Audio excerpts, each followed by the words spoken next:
your spirit. A reading from the Holy Gospel according to Matthew. Glory to you, O Lord. Jesus was going through a field of grain on the Sabbath. His disciples were hungry and began to pick the heads of grain and eat them. When the Pharisees saw this, they said to him, "See, your disciples are doing what is unlawful to do on the Sabbath." And Jesus said to them, "Have you not read what David did when he and his companions were hungry?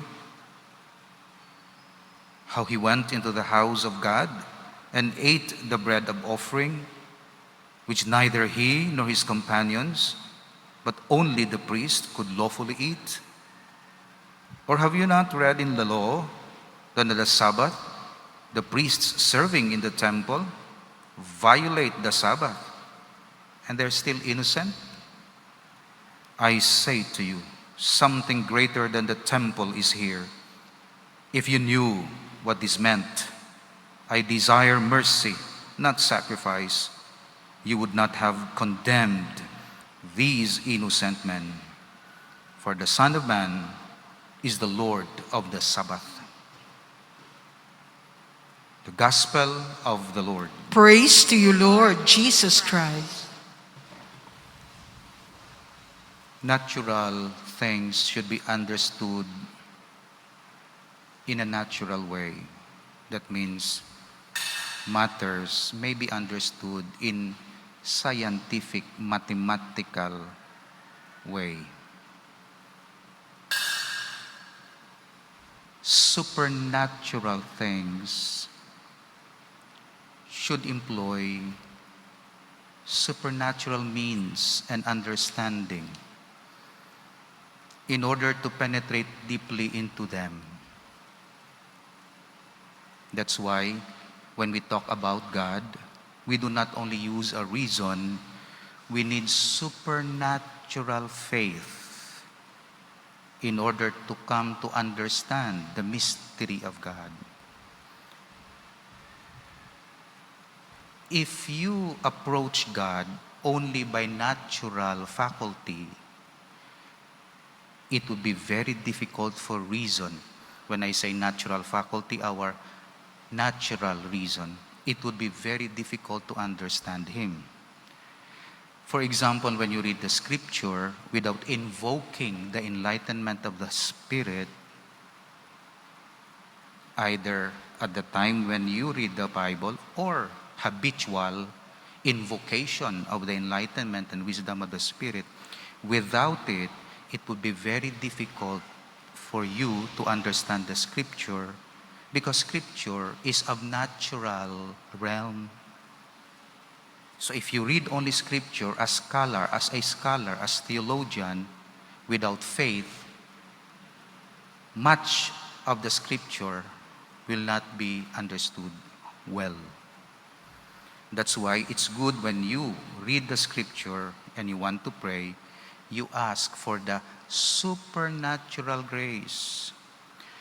Do pareho lang nga kung gusto mo magtanaw sang gamay nga bagay invisible sa naked eye, kinahanglan mo microscope. Kay kung ang imo lang naked eye, tanawon mo, amo lang nang makita mo. Ang conclusion mo based lang sa capacity sang imo naked eye. That's why we need to have some microscope, so to say, or telescope kung gusto naton ang dako, macrocosm, para makita naton in some way, not in a perfect way, ang mystery sang Dios.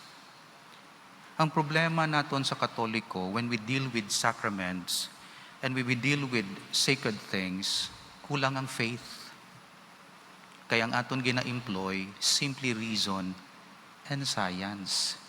Imagine to dissect God using only science. Do pareho lang na gusto mo mag-detect sang metal, pero ang imo instrument, wala sang detector sang metal, hindi mo na makita because you are using the instrument incompatible incapable of detecting what you are supposed to detect.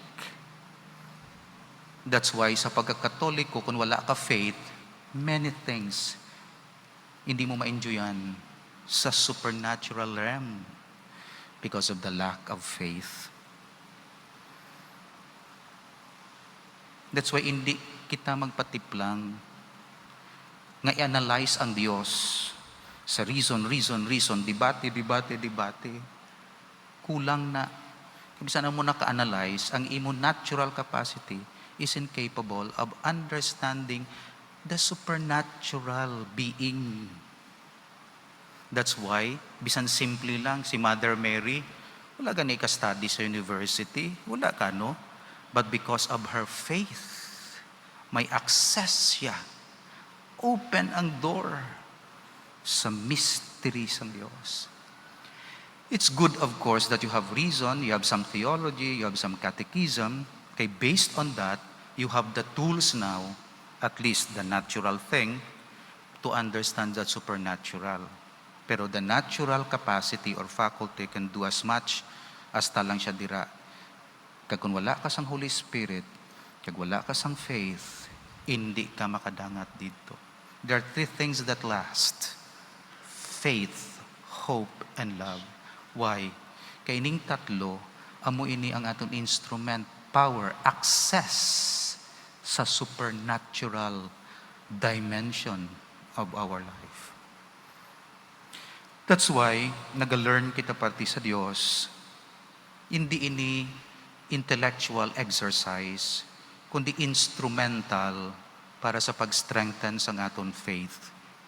So ang purpose naton nga may catechesis kita, kag nag-learn kita sa Dios, kay gusto naton ma-strengthen ang aton faith.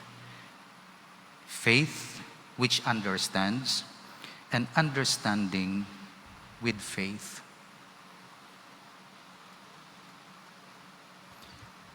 Amo lang gini makita sang science.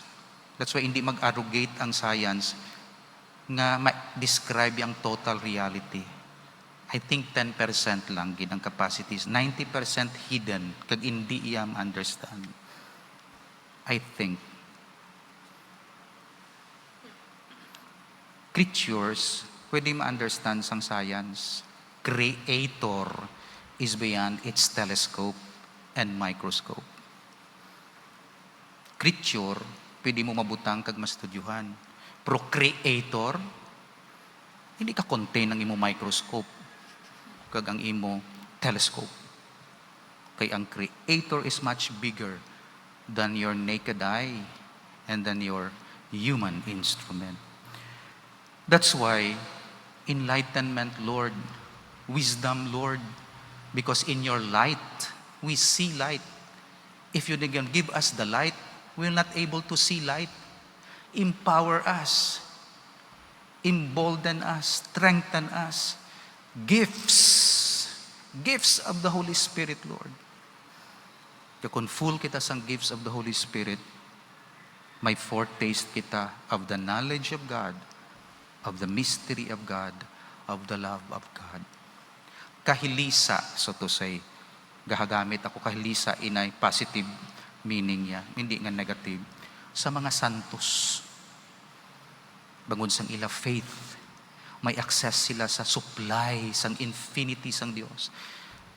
May glimpse sila sang hindi naton makita, pero kita nila precisely because of their faith. Iba naga-levitate, ginakuha na sila sang langit, lawas nilang ga-levitate. Iban ecstasy, Saint Teresa. Iban, isa, special, nag-assume sa langit, Mother Mary. Kay grabe ang kuha sang supernatural. Ang attraction niya sa love niya, kag ang love sang Dios, ginasuyop siya pasaka. Pero balang in love kita, sa analogy lang, pero sa iya lesser degree, na-attract ka. Gusto mo mag-upod. Gusto mo always sa iya. Human love pa lang na attracted ka. That's why attraction. Nag-isa ka mo. Kag kung in love ka mo sa isa-isa, may unity, may union. A mind and heart and body and intimacy and everything. Kagamo man na ang faith, unite sa aton sa Dios. That's why we need to have the grace of God. Father, ano ang una? Faith o kon understanding? Faith. Meaning to say, kung insider ka, kita mo ang sa sulod balay. Kung outsider ka, kita mo lang sa guwa sang balay. Hindi ka ka-enjoy sang sa sulod sang balay. May TV, may food, may kung ano dira. Pero outsider ka, meaning wala ka pa kasulod. Outsider ka, observer ka lang. Hindi makita. That's why you cannot understand if you remain outside. Ang himuon mo, get inside and you come to understand what is inside the mystery of God. Because if you wait, nga understand mo, nga sagwa ka lang, hindi mo. That's why faith first. Baptism. Baptism is the sacrament of faith. Sulod ka anay. Reconnect ka anay sa Diyos. Agod ang Holy Spirit ihatag sa imo.